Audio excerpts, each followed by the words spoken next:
Dear Mom and Dad, camp is fun. I wanted to climb the mountain, but everyone says I'm not old enough yet. Can I come back next year and do it? Bye, Nick.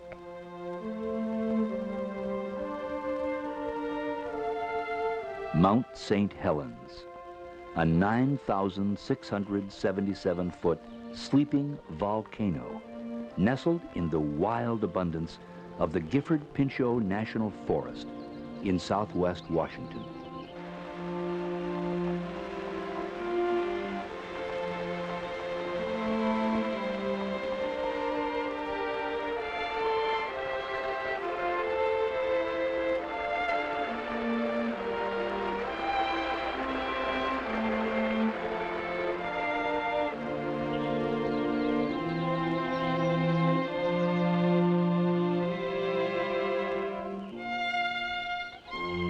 On March 20th, 1980, Mount St. Helens began to show telltale signs that her slumber was ending.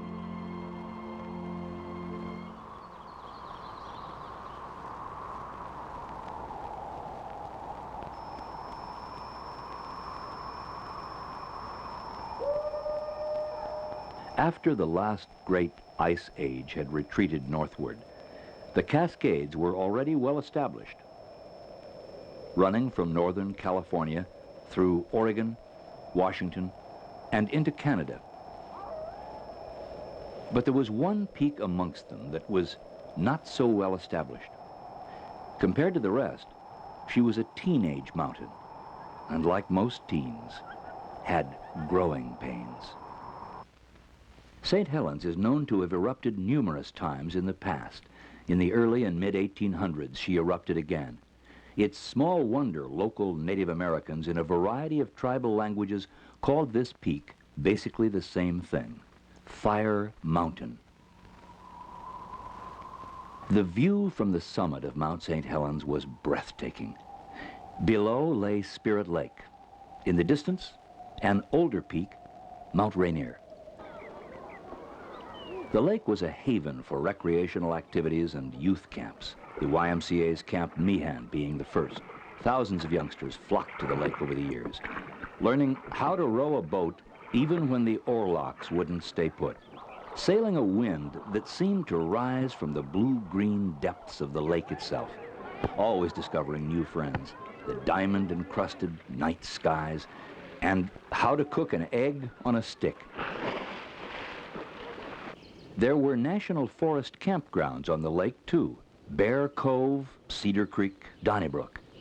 And beyond them stretched the forest. A living museum for the curious. A place as close to heaven as one could get.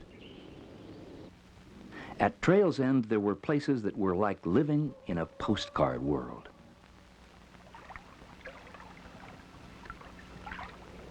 In the winter of 1979, changes were taking place deep beneath the mountain's serene exterior.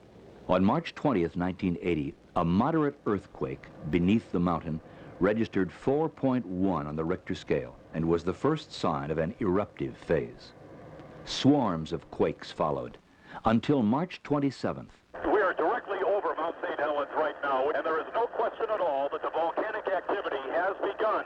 You can see smoke and ash pouring from the top of the mountain, especially on the north side of the mountain.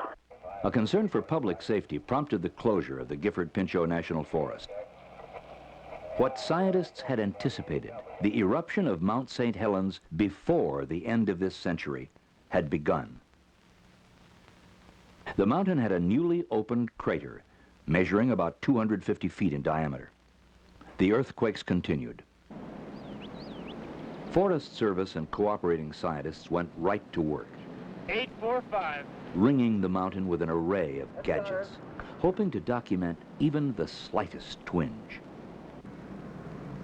The Forest Service ordered immediate evacuation of its own nearby ranger stations, such as this one on Pine Creek on the southeastern flank of the mountain.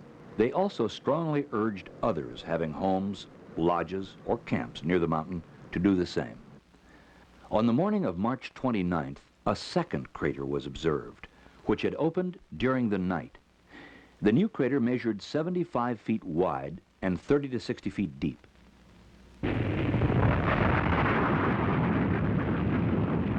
On March 31st, explosive eruptions continued, and the two craters merged.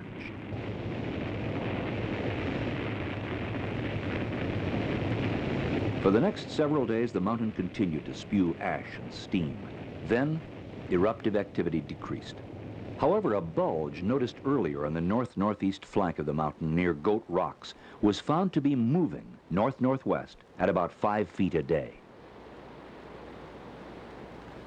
Scientist David Johnston expressed the opinions of the U.S. Geological Survey. They would later prove incredibly accurate. In the initial phases, we'd see probably very large eruptions that would extend high into the air. This would spread ash over large areas in western Washington, maybe possibly in an extreme case even farther east. In the near flanks of the volcano, there would be more damage done by possibly hot avalanches, pyroclastic flows. Farther downstream, we could see mud flows and floods. Because this is such a symmetrical volcano and because the crater is so high, if there's an explosion, it's probable that the debris, the very hot incandescent ash that would come down, could come down all sides. But right now, there's a very great hazard due to the fact that the glacier is breaking up on this side of the volcano, on the north side, and that could produce a very large avalanche hazard. In the meantime, the chief of the Forest Service declared part of the land around the mountain a geological area to help protect the unique features. The Forest Service and the U.S. Geological Survey were taking the mountains seriously, as did the Spirit Lake Youth Camp operators, who coordinated their efforts and, along with a donated helicopter and a large refuse bin, began hauling out. Well, the tourists come to see her smoke, and they all think it's one big joke. That mountain's just a molehill in disguise.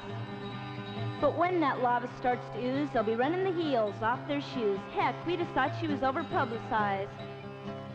But the effects of Johnston's words were lost on most people, who were more interested in Mount St. Helens as just another roadside attraction. It's gonna rock, it's gonna roll, it's gonna leave a nasty hole. It'll be too late to find a place to hide. As far as we know, it's just a joke.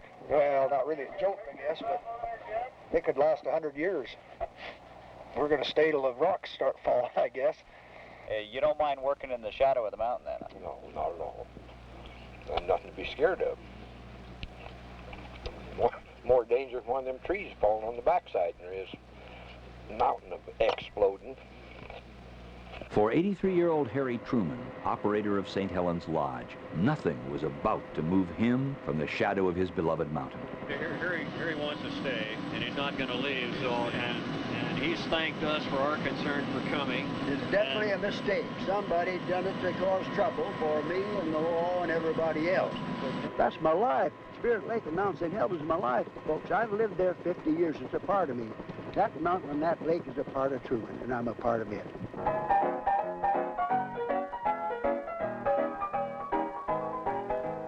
The pressure was building, but Harry wouldn't budge.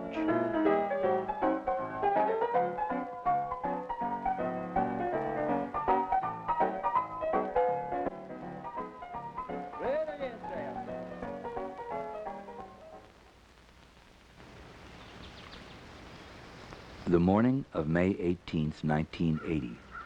It was like any other Sunday morning for a Forest Service tree planting crew on the lower southern flank of the mountain, until 8:32 a.m.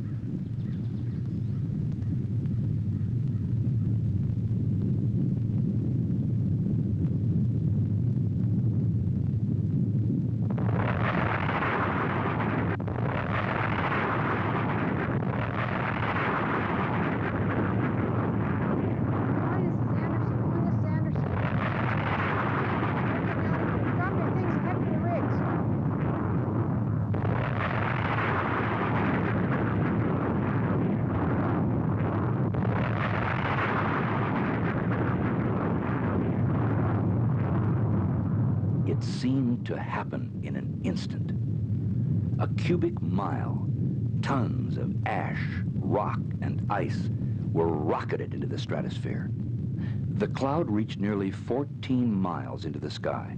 the view was spectacular, but the wind was blowing in a northeasterly direction, and from that point of view, the clouds seemed like the end of the world. The skies grew dark, and at noon it was pitch black in most of eastern Washington. Everyone to not panic. If you want to start getting out some water supplies now to Life in the ash storm came to a gritty halt. Assuming the road is closed from here any further east. Okay. This is as far east as you can go.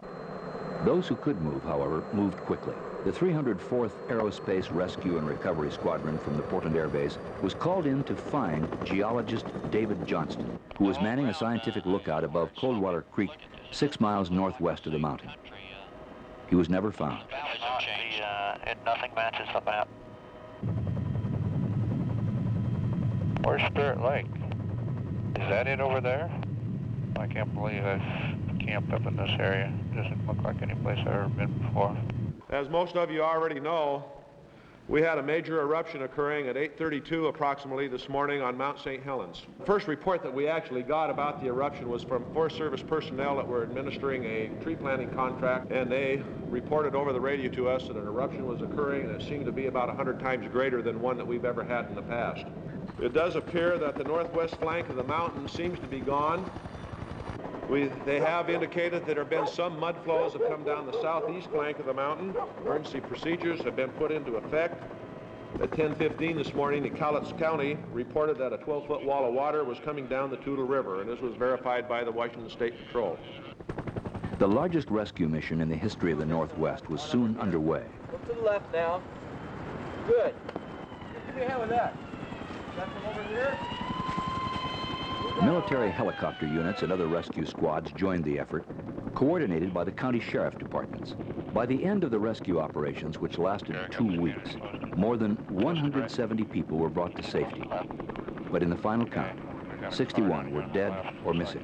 Japanese car of some type. Rotor wash from the helicopters kicked up great clouds of ash, making rescue difficult. In many places, it was impossible to land. Rescuers were lowered by cable to assist survivors who were then reeled to safety. Tons of ice and snow, melted by the intense heat of the raging volcano, mixed with the ash and began rampaging down the flanks of the volcano. One mud flow reached Swift Reservoir, about 10 miles to the south. But it was the debris-laden walls of water which tore down the north fork of the Toutle River that proved most spectacular and devastating. There is a mudslide down the mountain right now. Get up, separate! Let's get on. Filming us.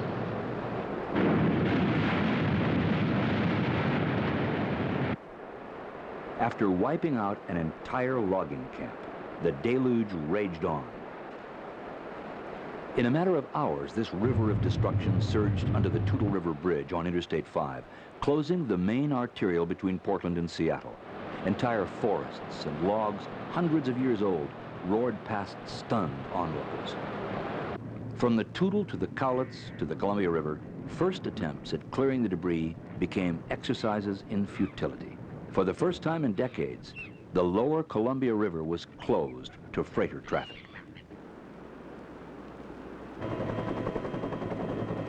The raging torrent had left its mark.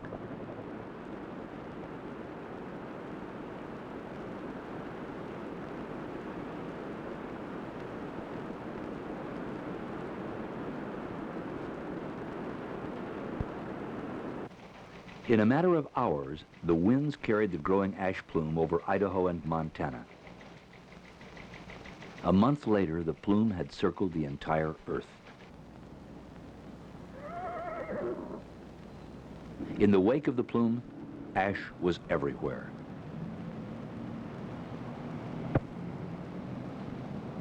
In some places, the price of a surgical mask quadrupled. Ash doesn't melt. Water turns it into a thick, grimy substance like wet cement.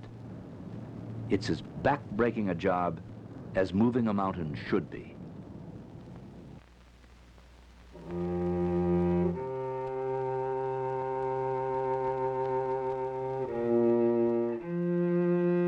When the skies finally cleared, Gifford Pinchot National Forest personnel began the sad task of assessing the damage. acres upon acres of prime timber flattened. Bridges, roads, campgrounds, trails, all obliterated, buried, destroyed. Spirit Lake was a steaming quagmire of debris. The entire north flank of the mountain was gone, and that proved the key to understanding exactly what had occurred on the morning of May 18th. The initial event was a major earthquake. A devastating lateral explosion followed, destroying nearly every living thing in its path, including Harry Truman. The initial force of the eruption had been across the land instead of blasting skyward. Now, the mountain, which lost most of its summit, is topped by a gaping horseshoe-shaped crater nearly 2 miles long and 1 mile wide.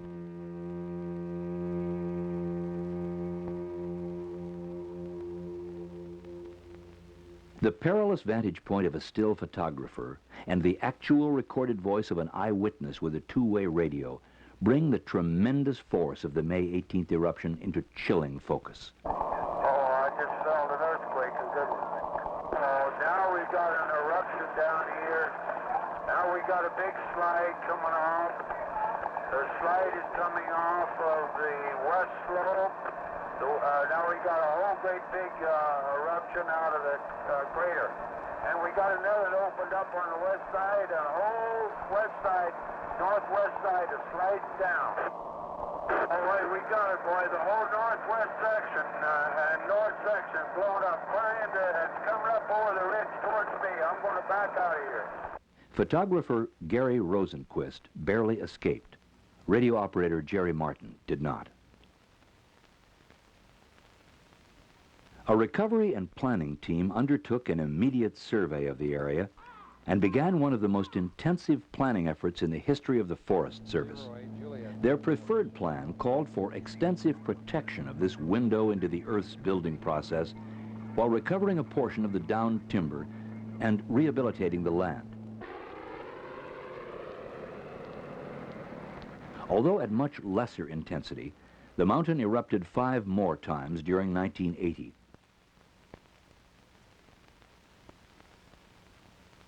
This eruption, on July 22nd, was photographed on time-lapse by amateur photographer Jerry Whitaker of Woodland, Washington.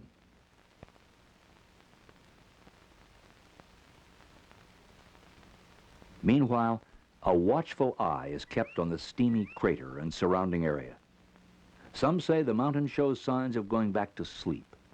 Others say that's not likely, yet. But the fact is, no one knows for sure, and so the vigil continues. Geological survey scientists visit the crater and surrounding area as frequently as conditions permit.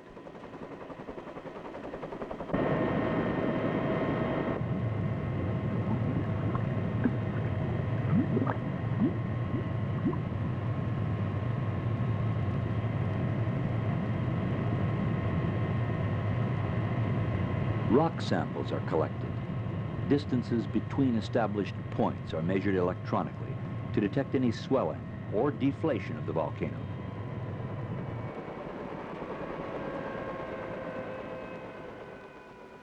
Forest Service and university scientists continue to monitor how plant and animal life are recovering.